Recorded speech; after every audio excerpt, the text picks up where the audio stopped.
नवी मुंबई आंतरराष्ट्रीय विमानतळाला लोकनेते दिबा पाटील यांचंच नाव लागणार असल्याची ग्वाही राज्याचे मुख्यमंत्री देवेंद्र फडणवीसांनी दिली असून मुख्यमंत्र्यांच्या या सकारात्मक आश्वासनामुळे 6 ऑक्टोबरला नवी मुंबई विमानतळाजवळ होणारं आंदोलन हे तात्पुरतं स्थगित करत असल्याची माहिती भिवंडी लोकसभा मतदारसंघाचे आमदार सुरेश म्हात्रे उर्फ बाळामामा म्हात्रे यांनी शुक्रवारी घेतलेल्या पत्रकार परिषदेत दिली आहे।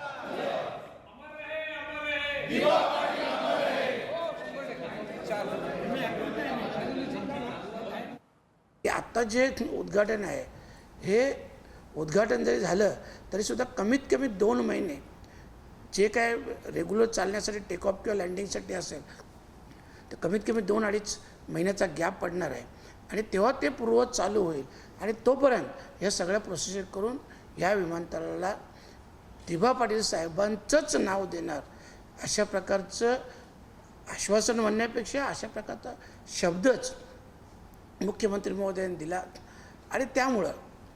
माझ्या मते तर कृती समिती असेल किंवा सगळ्या संघटना असतील खरं म्हटलं तर याचं सगळं श्रेय या सगळ्या संघटनांचं आहे। लोकशाही मराठी ऐका, पहा, जागरूक रहा।